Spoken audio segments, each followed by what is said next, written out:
Pemirsa, polusi udara Jakarta kembali menjadi sorotan. Kualitas udara yang tidak sehat di Jakarta dan juga wilayah penyangga sekitarnya bisa dianggap sebagai penyebab infeksi saluran pernafasan.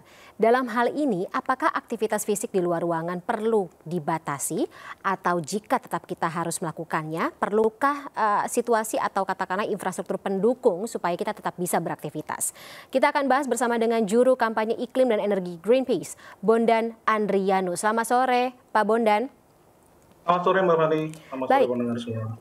Baik, Pak Bondan, dalam beberapa hari terakhir berdasarkan beberapa sumber begitu tingkat kualitas udara di Jakarta menunjukkan angka yang tidak baik atau buruk.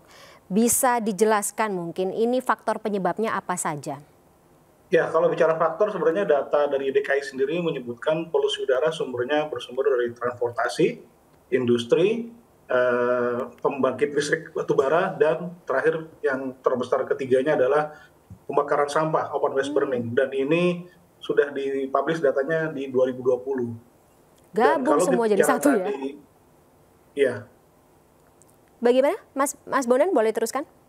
Iya, kalau bicara soal tadi air quality index yang disebutkan bahwa air quality index yang data EQR menunjukkan tidak sehat, tapi data dari KLHK juga menunjukkan data yang sama. Karena KLHK menggunakan ISPO, Indeks Standar Pencemaran Udara, yang menunjukkan tadi pagi ini ya, hingga 24 jam kemarin itu menunjukkan angka tidak sehat. Justru di sini dipertanyakan sebenarnya ketika angkanya tidak sehat, mana peringatan dari pemerintah? Harusnya kan sebenarnya ada tuh, ketika tidak sehat minimal yang sekitar lokasi alat pantau itu bisa diperingatkan. Karena kalau bicara sistem sekarang kan bisa tuh ya pakai BTS langsung ditarik sekitar radius berapa kilometer dari alat pantau itu menunjukkan ketika angka tidak sehat langsung ada pop-up message kepada masyarakat sekitar, misal untuk pakai masker atau membatasi kegiatan luar ruangan dan segala macam. Sedihnya sekarang ini justru yang diposting oleh pemerintah adalah ketika langit biru, ketika Jakarta punya pemandangan bagus dan dikaitkan dengan program pemerintah langit biru. Tapi ketika udara saat ini sedang jelek gitu ya, pemerintah justru seolah-olah kayak kemana nih gitu. Harusnya kan ada upaya peringatan ya bahwa masyarakat bagaimana menghindar atau melindungi diri dari paparan udara yang tidak sehat. Ya mungkin mindsetnya itu yang harus diubah begitu ya, ketika memang kita ingin menciptakan langit biru di atas Jakarta, maka harusnya ada peringatan yang kemudian bisa berarti ada penanganan supaya kembali mengembalikan langit Jakarta menjadi biru begitu. Nah, Mas Bondan, ketika kita mengetahui hal-hal tersebut, biasanya bentuk antisipasi atau katakanlah mitigasi yang idealnya dilakukan oleh tidak hanya pemerintah tetapi juga masyarakat apa saja? Pertama sebenarnya kita harus melindungi diri dari menghirup udara itu. Perlu digarisbawahi bahwa ketika ISPO menunjukkan angka sedang pun itu sudah ada peringatan dari pemerintah. Level sedang itu pemerintah di website KLHK sudah ada menunjukkan bahwa kelompok sensitif untuk kurangi aktivitas di luar terlalu lama dan berat. Jadi sebenarnya level sedang itu bukan baik-baik saja, dan apalagi sudah levelnya tidak sehat begitu. Nah, ketika sudah levelnya seperti itu, kelompok sensitif terutama sebenarnya ya harus melindungi diri dengan pakai masker yang bisa memfilter polusi hampir 95%, makanya kita sebut dengan N95, itu memfilter polusi berupa partikel tadi ya, partikel debu PM2,5, yaitu debu yang berukuran 2,5 mikron. Ini kecil sekali debunya. Debu itu berukuran 1/30 dari sehelai rambut manusia, dan dia bisa masuk sampai ke paru-paru, jantung, bahkan riset terakhir sampai ke otak gitu. Nah, itu yang bahaya. Jadi kita harus lindungi dulu diri kita pakai masker. Kalau kita keluar ruangan, kalaupun di dalam ruangan sebenarnya harusnya ya agar kita tidak terpapar ya kita pakai air purifier. Tapi poinnya adalah itu semua kita harus beradaptasi ya, menyesuaikan diri dengan kondisi tidak sehat. Harusnya sebenarnya kalau kita mau fair, agar kita menghirup udara sehat ya sumber polutannya ini harus dikendalikan sehingga kita bisa menghirup udara dengan sehat tanpa harus pakai masker. Nah, sumber polutannya tadi yang sudah disebut oleh Mas Bondan seperti itu. Kalau kita bicara mengenai emisi kendaraan, mungkin dari pemerintah yang memberikan alarm, mungkin bisa mengkondisikan kepada tempat-tempat atau perusahaan begitu untuk sementara memberlakukan WFH sementara begitu ya, supaya kita membatasi orang-orang yang datang atau menggunakan kendaraan bermotor ke wilayah Jakarta atau sumber polusi seperti itu atau sumber polutan begitu. Dan kalau pembakaran sampah mungkinkah perlu ada sanksi begitu ketika masyarakat kedapatan membakar sampah terutama di wilayah yang padat warga begitu, Mas Bondan? Ya sebenarnya kalau bicara bakar sampah itu ada sanksinya pidana sebenarnya, Mbak. regulasinya, perda dan undang-undangnya. Tapi sebelum ke sana harusnya ada edukasi dulu dong. Apakah saat ini kita melihat di tingkat RT atau RW ada peringatan membakar sampah berbahaya bagi kesehatan. Bisa jadi masyarakat bakar sampah nggak tahu sebenarnya, atau ada sistem pengambilan sampah yang tidak berjalan sehingga masyarakat membakar sampah. Gitu. Jadi harus ada edukasi, kemudian harus ada pidana. Jadi itu juga ada semacam punishment and reward-nya juga berjalan. Interesting. Ini juga butuh semuanya ya, sampai ke akar rumput ya. Mas Bondan, ketika standarisasi, berapa standarisasi paling bawah begitu di tingkat apa ya namanya tadi seperti IQR atau dari KLHK, kualitas udara kita, terus kemudian ketika sudah mencapai tingkat tidak sehat atau bahaya seperti itu, what the worst can happen, terutama buat kesehatan diri kita?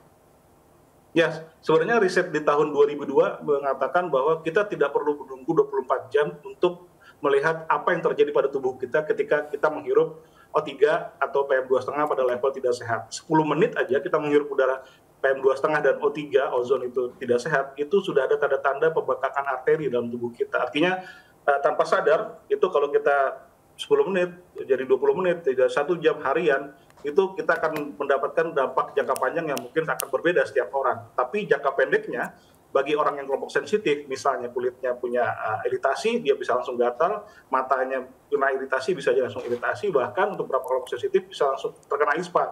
Makanya tadi di awal kan ada data disebutkan ISPA. ISPA itu salah satunya sebenarnya adalah kelompok orang sensitif yang ketika udara seperti ini, dia langsung merasa gatal. Dan sederhananya sekarang, kalau teman-teman atau pemirsa pagi harinya bangun dengan kondisi tenggorokan agak gatal, terus agak berat, itu sebenarnya upaya tubuh untuk mengeluarkan polutan.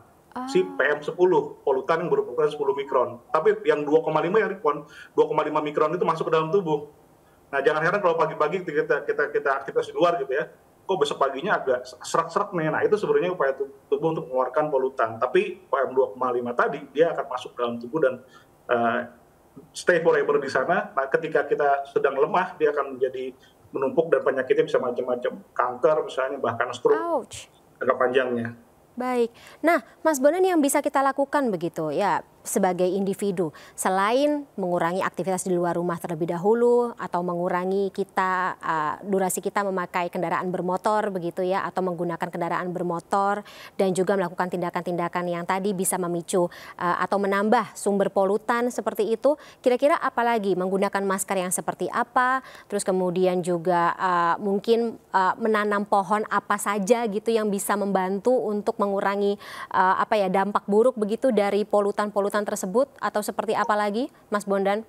Ya, sebenarnya upaya yang harus dilakukan individu udah banyak ya, seperti tadi misalnya kita bersepeda, berjalan kaki lebih banyak, terus pakai transportasi umum. Tapi apabila itu dilakukan oleh masyarakat, tapi pemerintah tidak mengendalikan sumber polutannya, akan percuma. Kenapa? Karena polutannya akan tetap ada, begitu kan? Kendaraan terus ditambah, kendaraan pribadi, tidak ada pengendalian, misalnya tidak ada pembatasan.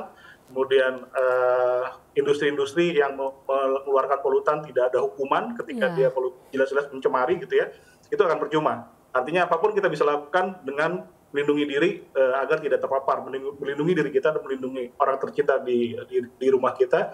Tapi satu lagi yang paling penting adalah pemerintah untuk mengendalikan itunya. Makanya di tahun 2019 kemarin ada gugatan kan, gugatan warga negara kepada DKI Jakarta, Jawa Barat, Banten, Menteri Lingkungan Hidup, Menteri Kesehatan, Menteri Dalam Negeri hingga Presiden. Gitu. Sayangnya di 2023 ini Presiden dan Menteri Lingkungan Hidup mengajukan kasasi. Meski di 2022 kemarin sudah dikalahkan sudah banding dan kalah, masih juga upaya kasasi. Ini menunjukkan bahwa masalah polusi udara ini mungkin di pemerintah Presiden hingga Menteri Lingkungan Hidup belum menjadi utama untuk diselesaikan. Justru harusnya ketika digugat ini kan menerima dan melaksanakan perintah hakim. Perintah hakim ini sederhana nih kepada Presiden untuk membuat baku mutu udara ambien yang bisa melindungi kelompok sensitif. Sederhana kan? Itu tapi tidak dilakukan, bahkan melakukan kasasi.